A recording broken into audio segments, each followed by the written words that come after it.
आप सभी लोग प्रत्येक रविवार का इंतज़ार करते हैं कि कीर्तन मिलेगा, सत्संग मिलेगा। आपकी यह जिज्ञासा, आपकी का यह उतावलापन यही दर्शाता है कि आप लोगों को भगवान से कितना अधिक प्यार है। कुछ लोग कहते हैं कि कभी हमारा भगवान में मन लगता है, कभी नहीं लगता।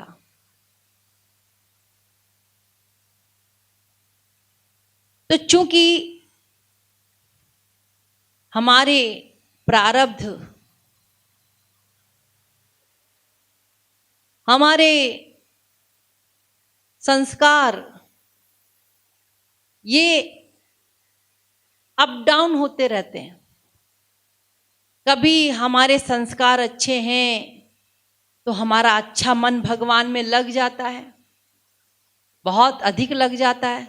लेकिन कभी कभी प्रारब्धवश हमारे खराब संस्कार जागृत हो जाते हैं, उस दौरान हमारा मन भगवान में कदापि नहीं लगता, एक क्षण भी नहीं लगता। इसका कारण, रीजन यह केवल हमारे प्रारब्ध, हमारे संस्कार ही हैं, जो कभी अच्छे हो जाते हैं, कभी बुरे। ये हमारे ही पूर्व जन्मों के संस्कार हैं, पूर्व जन्मों के ही प्रारब्ध हैं। क्रियमाण कर्म, संचित कर्म, प्रारब्ध कर्म।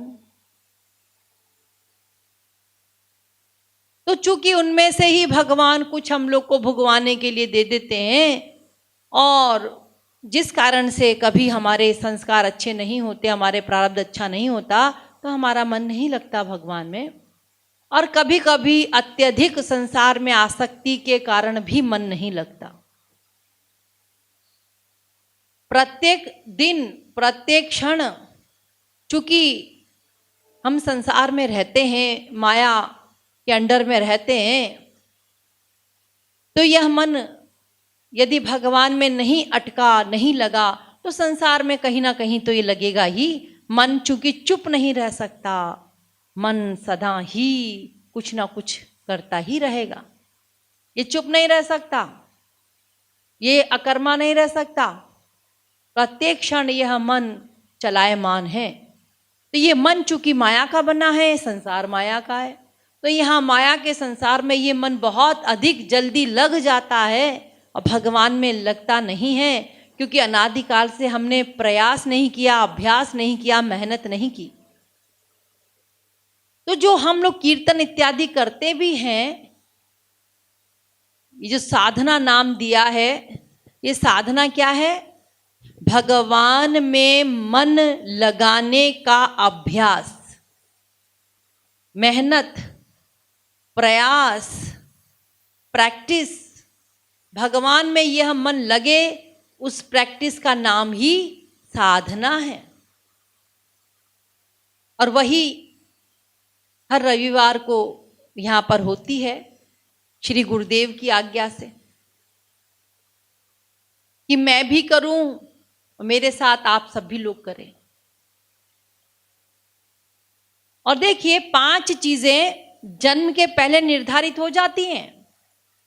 कौन कौन सी? आयु, कर्म, धन, विद्या, मृत्यु। ये जब बच्चा जन्म लेता है, उसके पहले ये 5 चीजें निर्धारित हो जाती हैं।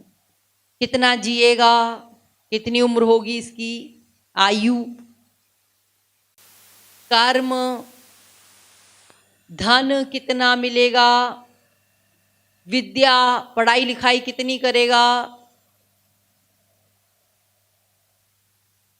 और मृत्यु कब होगी। ये सब निश्चित है। चाहे कोई कितना भी प्रयास कर ले, कोई कितनी भी मेहनत कर ले, ये होकर के ही रहेगा। तो आप लोग कहते हैं जब सब कुछ होगा उनके ही करने पर, यानी जो हमारे भाग्य में लिखा है, प्रारब्ध में लिखा है, हमारा समय आएगा तो करा लेगा, इस प्रकार से जो हम कहते भी हैं ना, ये समय, ये भाग्य, ये सब एक हैं, ये कोई अलग अलग नहीं है, ये सब एक ही हैं। कि भगवान की कृपा होगी तब हो जाएगा जी, समय अच्छा आएगा तो हमारा मन भगवान में लग जाएगा। अभी तो कृपा नहीं है भगवान की, इसलिए हम नहीं करते साधना। ये सब बहाने हैं। इनको तुष्टियां कहा गया है। रामानुजाचार्य जी ने 4 प्रकार की तुष्टि बताई।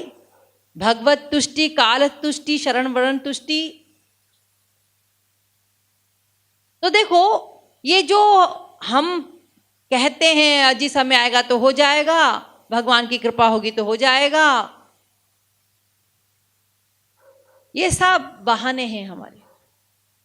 इन बहानों का परित्याग करना है, क्योंकि मनुष्य कर्म करने में स्वतंत्र है।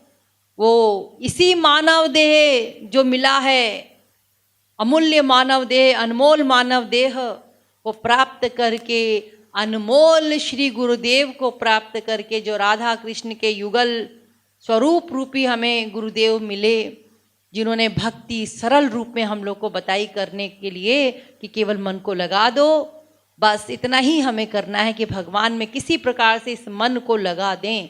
उसके लिए हमें मेहनत तो करनी ही होगी, और आप सब लोग करते भी हैं, लेकिन कभी कभी हम लोग लापरवाही कर जाते हैं।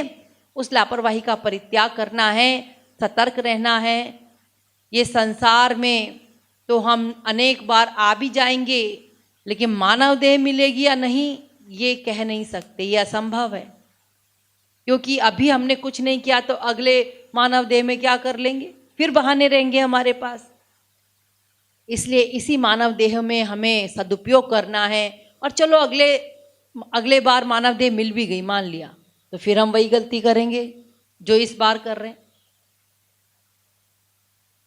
और इस बार तो गुरुदेव मिले, सब मिले, समझाने वाला मिला, हमारी बुद्धि में समझ में भी आ गया।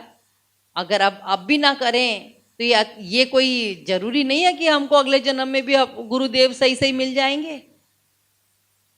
अगर हमने लापरवाही की तो उसका दंड भी तो मिलेगा हमें।